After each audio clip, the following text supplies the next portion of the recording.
inestable, hablamos de una zona que se vuelve isquémica en forma prolongada. Entonces hay una inversión de la onda T. La lo onda que no T se llega a invierte. cardio. Esto todavía no es lesión. Está sufriendo solamente el miocardio, ¿no? Entonces esto puede ser una angina inestable, pero puede progresar también a un infarto. Cuando hablamos de la inversión del segmento ST, hablamos de isquemia subepicárdica, ¿ya? Es al revés, ¿ya? De lo que les voy a mencionar después. Si las ondas son más bien ondas tepicudas, va a ser isquemia subepicárdica, ¿ya? Entonces, ahora si hablamos de lesión subendocárdica es ST deprimido o ST no elevado, ¿ya? Cuando hay depresión del segmento ST, acuérdese, con su nombre lo dice sub quiere decir hacia abajo, ¿ya? Lesión subendocárdica, ST no elevado, ¿ya? El punto J es muy importante, término de QRS, hay una depresión desde el punto J. Aquí vemos, tenemos de D1, D2, B1, B2, B3, B4, ¿no? Toda la cara anteroseptal está comprometida. Ahora sí, vemos que hay una elevación del segmento ST. Entonces, esto es infarto transmural o epicardio. Acuérdense de epicárdico, ST elevado. Subendocárdico, ST disminuido o deprimido. ¿Ya? Esos son los dos grandes grupos, nada más.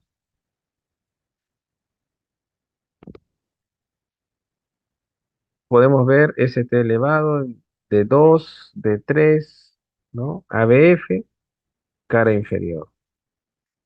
Y cuando ya se instaura en el tiempo, la onda Q.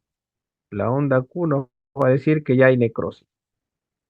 Si hay necrosis, ya también está instaurado el infarto, ese miocardio ya no es viable.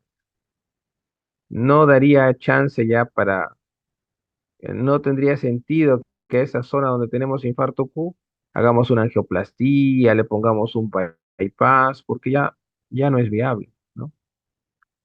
Después, a nivel de los biomarcadores, ¿qué es importante?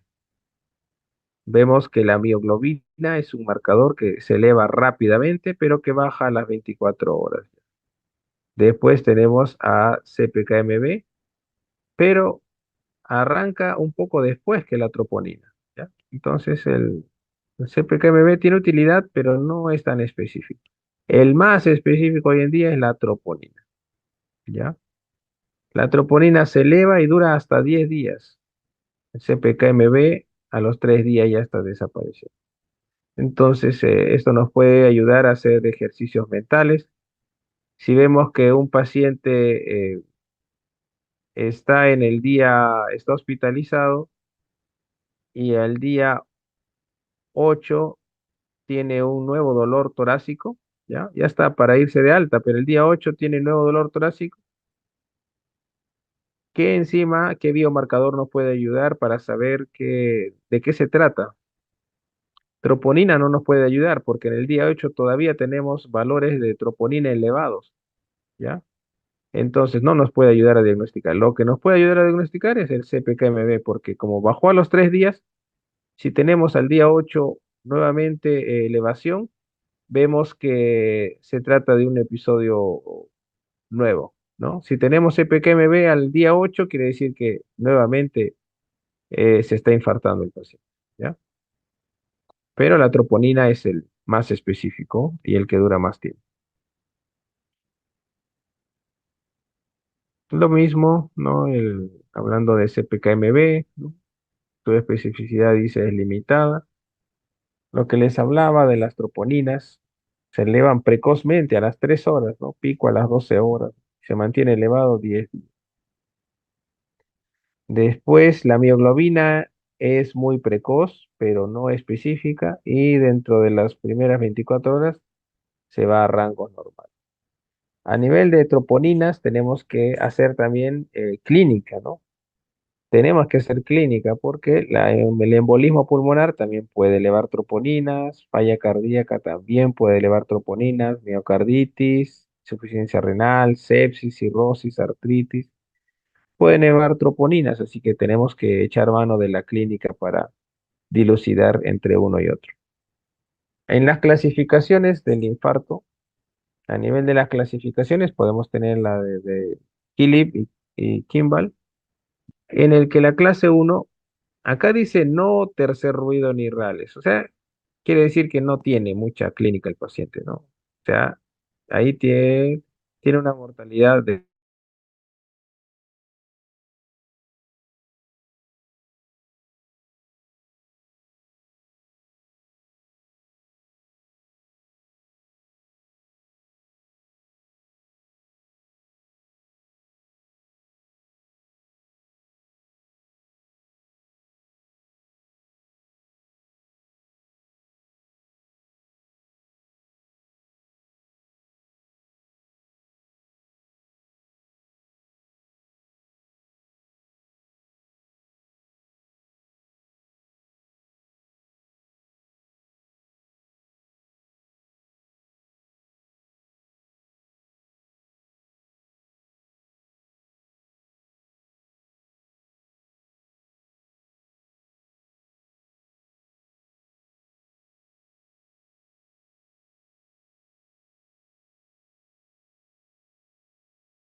Aló, disculpen, dije que iba a cargarlo mientras conversaba y de ahí me olvidé de cargarlo.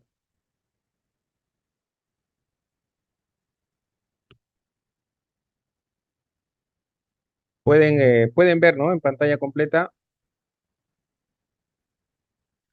Ok, entonces habíamos quedado acá en la clasificación. Ah, sí, acá estábamos, ¿no?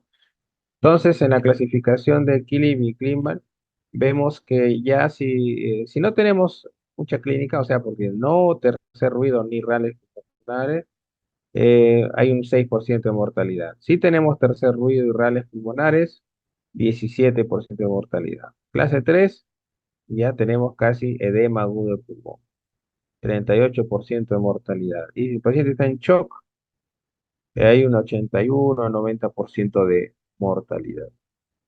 Ahora, lo que tenemos ya, tenemos el diagnóstico, entonces es un paciente con, ya sea con IMA, con un ST elevado o ST no elevado. Para que sea infarto, el ST no elevado tiene que estar con enzimas elevadas, si no es una angina inestable también. ¿Ya? Entonces, en esos dos casos, lo que tenemos que dilucidar es lo primero, ¿no? La repercusión coronaria, lo más pronto posible a trombolíticos o a una angioplastía primaria. Entonces, a eso tenemos que llegar. Pero inmediatamente lo que tenemos que hacer con el paciente es darle aspirina, ¿no? 300 miligramos o 325. Si el paciente tiene, si tenemos a la mano aspirinas recubiertas, tenemos que molerlas o pedirle al paciente que las mastique. Si es alérgico a la aspirina, clopidogrel, ¿ya? Si tenemos, de hecho, vamos a tener a la mano estatinas, atorvastatina 80 miligramos, rosuvastatina 40. ¿Qué otra cosa más tenemos a la mano para calmarle el dolor? Podemos tener, lo ideal es morfina, pero en nuestra realidad, petidina, podemos darle hasta tramadol, 50 miligramos también podríamos darle. Otra cosa clave, los nitratos. Los nitratos, lo ideal, nitroglicerina endovenoso, pero con darle nitratos sublinguales también ayudamos. Entonces, con eso ya nosotros podemos referir un lugar de mayor complejidad, donde ya puedan poner enoxaparina y donde ya se pueda decidir esto, ¿no? Lo ideal es decidir entre trombolisis y angioplastía. Acá dice bypass, pero el bypass eh, no estaría en la decisión rápida del momento. Y los inhibidores de la ECA, beta bloqueadores, bloqueadores de los canales de calcio. Los beta bloqueadores sí son importantes, pero después los bloqueadores de los canales de calcio y ECA se pueden instaurar con más calma. Entonces, si estamos en provincia, paciente se ha infartado, ya tenemos el diagnóstico. ¿Por qué se mueren los pacientes infartados? Por arritmias, ¿no? Por fibrilación ventricular. Entonces, hay una solución de sodio y payares que es una solución polarizante. ¿Ya? ¿Por qué está compuesto? Por dextrosa al 10%, 40 mil equivalentes de cloruro de potasio, insulina.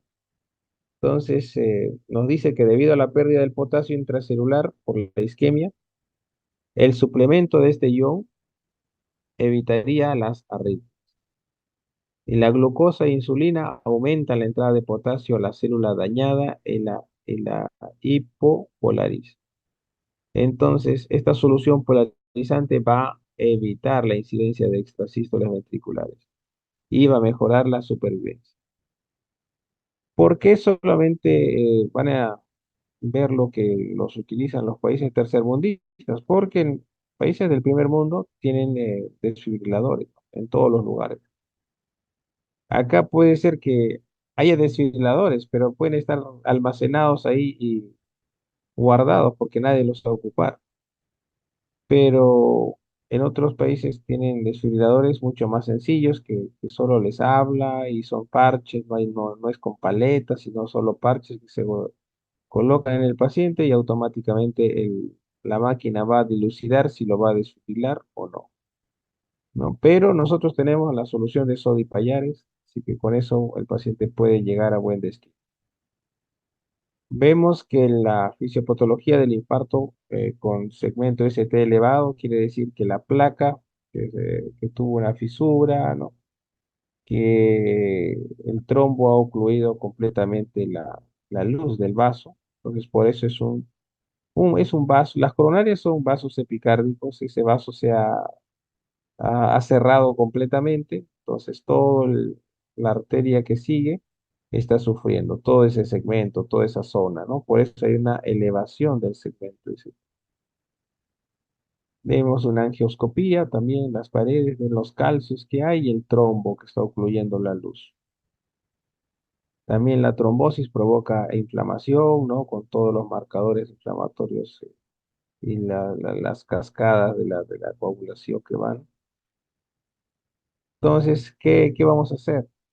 Nosotros, como les digo, tenemos que decidir si va a angioplastía o a trombolisis. En la trombolisis, ¿qué medicamento es el más ocupado? El alteplase. La streptokinasa ya ha sido dejada casi de uso. El tenecteplase es muy bueno, pero es más costoso. Entonces, el alteplase, un bolo de 15 miligramos en 1 a 2 minutos, ¿ya? Luego 50 miligramos en 30 minutos y terminamos con 35 miligramos en 60 minutos. Y el tenecteplase, un bolo nada más de 30 a 50 miligramos que empieza a actuar a los 5 segundos, ¿no? Entonces, esas son las dos alternativas de trombolisis. ¿Ya? Hablábamos de ese trombo, primero un trombo blanco, después un trombo rojo, que con esta trombolisis se va a disolver completamente.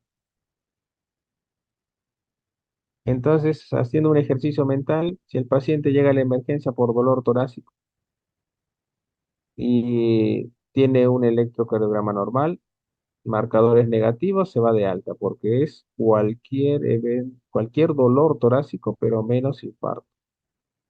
En cambio, si tenemos una depresión del segmento ST o inversión de la onda T con marcadores séricos negativos, estamos ante una angina inestable. Pero en este caso el paciente no se va, se tiene que quedar hospitalizado para mayores estudios. Y si tenemos una depresión del segmento ST con marcadores séricos positivos, estamos ante un infarto ST no elevado, ¿no? O IMA no Q, como le dicen otros, ¿no? Entonces, en este caso, ¿qué es lo más importante que dice acá? Contraindicada la trombolisis. Depresión del segmento ST, no trombolisis, ¿ya? Elevación del segmento ST, sí trombolisis. Eso es lo que se tiene que grabar. Depresión del segmento ST, por más que tenga marcadores séricos positivos, no trombólisis. Elevación del segmento ST, sí trombólisis. Y el protocolo de la trombólisis es un dolor característico de 30 minutos o más de duración, resistencia a la administración de la nitroglicerina sublingual, ¿no? Lo ideal es hacerlo en menos de 6 horas, pero puede estar indicado hasta 12 horas. Tiene que haber el ST elevado mayor a 1 milímetro en derivadas de miembros o 2 milímetros en precordiales. Más de lo que concierne al tiempo, ¿no? Aquí tenemos al comienzo lo ideal para hacer la trombolisis, vamos a ver más adelante, es menos de 30 minutos desde el momento que el paciente tuvo en contacto con personal de salud. Y dice que hay una ligera mejoría de mortalidad entre las 6 a 12 horas, ¿no? En caso de hacer trombolisis, pero más de 12 horas hacer trombolisis no está indicado ya. Entonces, los trombolíticos también tienen sus contraindicaciones. ¿En qué casos no se va a trombolisis? Casos de hemorragia interna activa, en casos de ACV hemorrágica, ¿ya? En el caso de ACV hemorrágico no importa el tiempo, ¿ya? No, esto no es los últimos 3 meses, 2 meses, no. El antecedente de ACV hemorrágico ya contraindica la trombolisis. ACV isquémico, sí, en los últimos 3 meses. Tumor cerebral o malformación arteriovenosa también contraindica la trombolisis. Cirugía cráneoencefálica en los últimos 3 meses. Gran punción no compresible, puede ser una biopsia hepática, por ejemplo, ¿no? Disección de aorta o ruptura de aorta también es una contraindicación absoluta para la trombolisis. ¿Y cuál es la alternativa?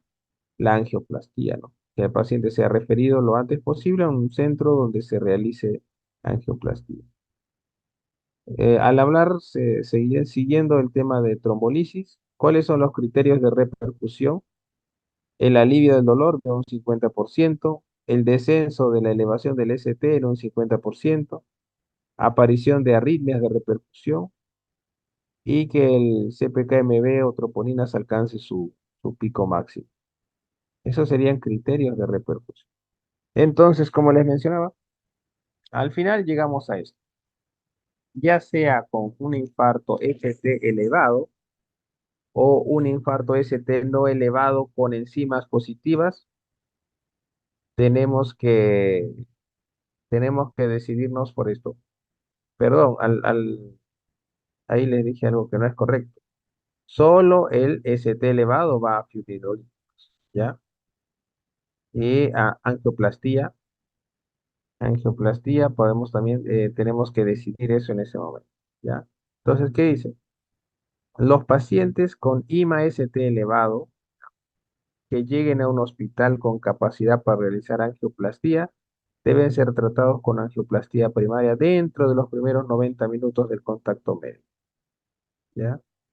O sea, esto solo, este punto de quiebre solo es válido para los IMA-ST elevados, ¿ya? Que podemos escoger entre fibrinolíticos y angioplastía. Para el ST elevado, no, ¿ya? Es lo que me equivoqué en decir. Aquí no cuenta ST no elevado, porque como les mencioné, el ST no elevado está contraindicado los fibrinolíticos, ¿ya? Entonces, esto es solo para el ST elevado. En los primeros 90 minutos del contacto con el médico, ya sea, hay dos realidades que les quiero mencionar acá. Puede ser un paciente de salud, de un policlínico de la red Rebagliati o de la red Almenara, que puede llegar en menos de 90 minutos y hacerse una angioplastía. Se activan todos los protocolos, ¿no? Los flujogramas y el paciente llega a hacerse una angioplastía primaria. Eso es lo ideal. Pero si el paciente vive en provincia, está en un hospital donde no se realizan este tipo de procedimientos, lo que tiene que llegar cuanto antes es más bien a la fibrinolisis, no demorar. O sea, por eso esa decisión se tiene que tener bien clara. Entonces, los pacientes con IMA-ST elevado que se presentan a un hospital sin capacidad de realizar angioplastía primaria y no pueden ser transferidos a un lugar de angioplastía dentro de los 90 minutos del primer contacto médico, deben recibir terapia fibrinolítica, ¿ya? Dentro de los primeros 30 minutos antes del ingreso a los. Esos son buenas prácticas médicas. ¿En qué casos, cuando nos escapamos no, en qué casos hacemos la angioplastía cuando está contraindicada la trombolisis, como le dije, ¿no? Pues si tú tienes contraindicación de trombolisis, hay que hacer una angioplastía. Una trombolisis fallida también, puede ser un indicado, ¿no? Una angioplastía de rescate. Y esto en el caso de que tenemos una sospecha de insuficiencia mitral aguda, sospecha de ruptura de pared libre, angina postinfarto recurrente, también podemos hacer una angioplastía, ¿no? De emergencia.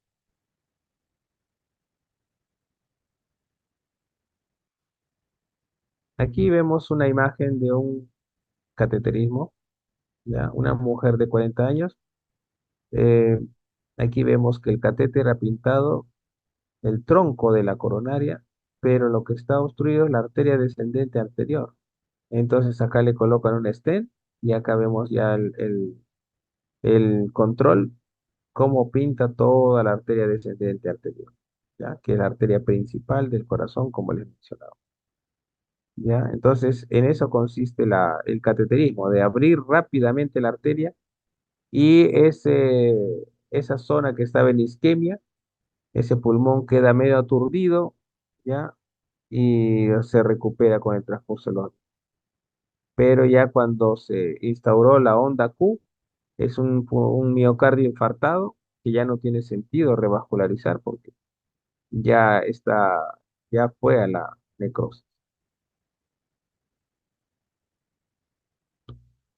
Entonces ahí tenemos la imagen, como les decía, el tronco de la coronaria izquierda, o sea, grábense bien, el origen de la coronaria izquierda empieza con el tronco y después se divide en circunfleja y arteria descendente anterior, ¿no? Entonces es la arteria descendente anterior la que se reperfundió.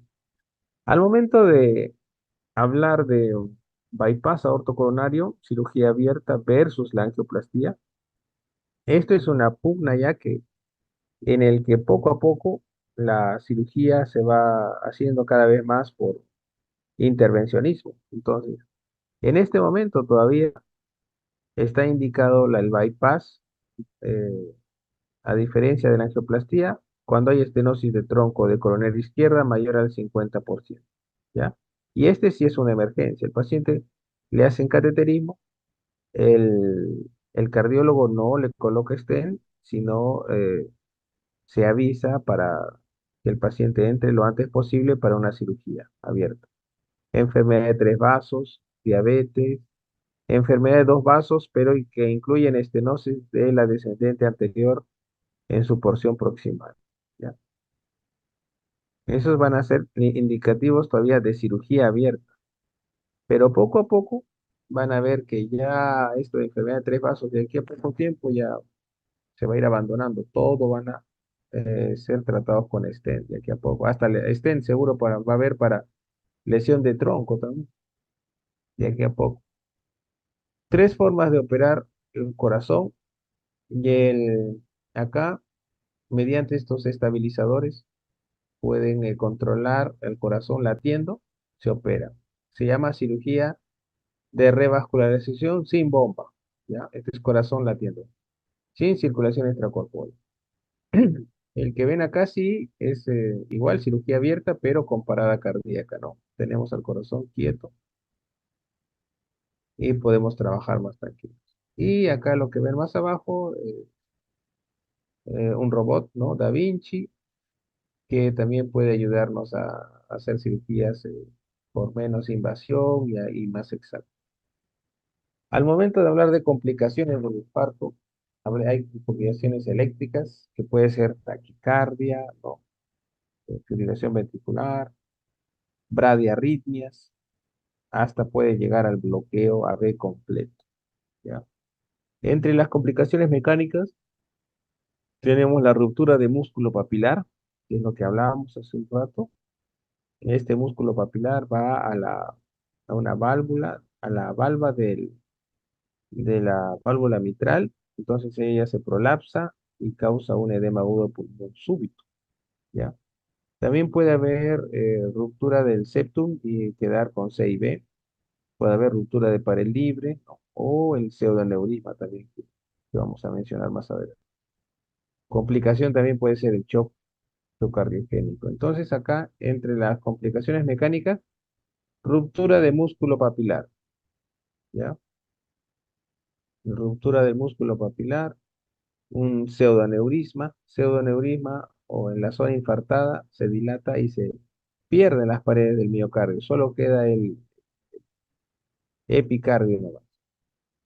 Comunicación interventricular o CIB también puede haber y ruptura de pared libre. La ruptura de pared libre va al saco pericárdico, el paciente se tapona, es necesario cirugía de emergencia para reparar esa lesión de la pared libre. A veces se puede, a veces no se puede, los tejidos son muy friables, pero esas son las complicaciones que puede haber. Complicaciones quirúrgicas de un infarto. Vemos una ecocardio, que es un estudio que es la mano derecha del cardiólogo, ¿no? su estetoscopio, su ecocardio, su EKG, con eso puede diagnosticar todo. Y acá vemos el paciente ya en hemodinamia, le hacen una ventriculografía, o sea, consiste en inyectar a través de un catéter, pigtail, y acá inyectan contraste y vemos que va del ventrículo izquierdo al ventrículo derecho. Cuando hay CIVs, lo más prudente es esperar la mayor cantidad de tiempo que se pueda para que esa zona del CIV se vuelva más cicatrizal y más dura para el momento de querer hacer una plastilla, ¿no? O cierre. Porque si uno entra en el cuadro muy agudo, todo eso es como una mantequilla. Todo se deshace, nada más. Así es el corazón. Y bueno, lo último, hablar de aneurisma, que quiere decir que todas las paredes del ventrículo eh, están dilatadas. Pero en el pseudoaneurisma vemos que la pared está rota, lo único que está conteniendo es el pericardio y el trombo un poco, ¿no? Entonces, lo que quiero que se queden en su mente es las complicaciones mecánicas. Ya saben que las complicaciones eléctricas son fibrilación ventricular, ¿no? Bradicardias hasta llevar al bloqueo, ¿ya? Después, ¿qué otra cosa es importante que sepan? Bueno, si quieren las indicaciones de cirugía abierta versus, o sea, en estos casos, el cardiólogo intervencionista o el hemodinamista hace solo cateterismo y no hace angioplastia, sino y esto pasa a una junta clínico-quirúrgica y lo aceptan para cirugía. O, como les decía, más rápido, la cirugía de emergencia tiene que entrar al día siguiente, primer turno, o en la noche, ¿no? Después, ¿qué otra cosa es importante? Eh, las contraindicaciones absolutas de la trombolisis, ¿no? Eso es muy importante también. Las troponinas, al hablar de ¿dónde está?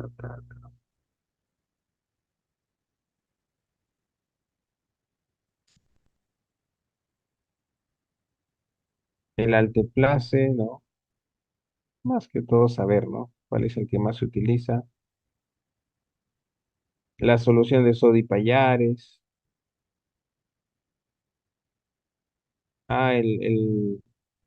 De las troponinas que les decía, ¿no? La troponina I, la mioglobina, la CPKMB, más o menos cuánto dura cada uno, cuál es más importante, ya cuál es más sensible, porque la mioglobina no es tan específica.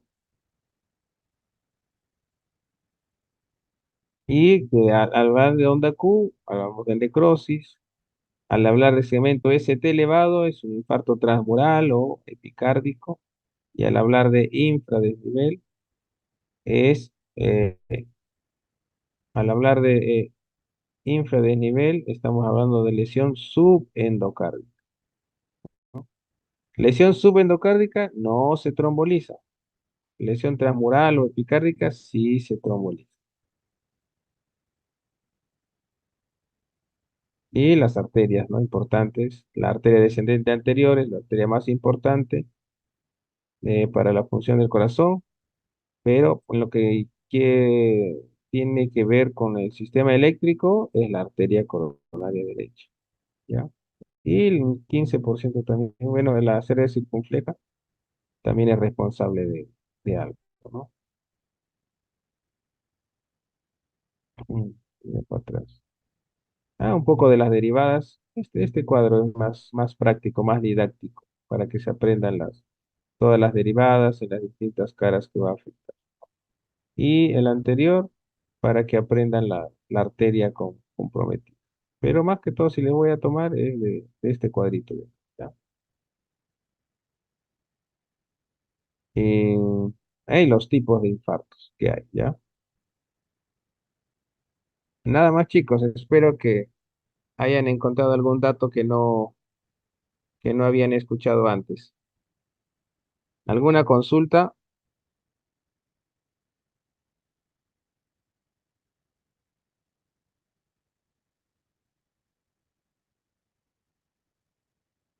todo claro. Excelente, ya son las 10, ya hay que ir a descansar. Ya chicos, entonces espero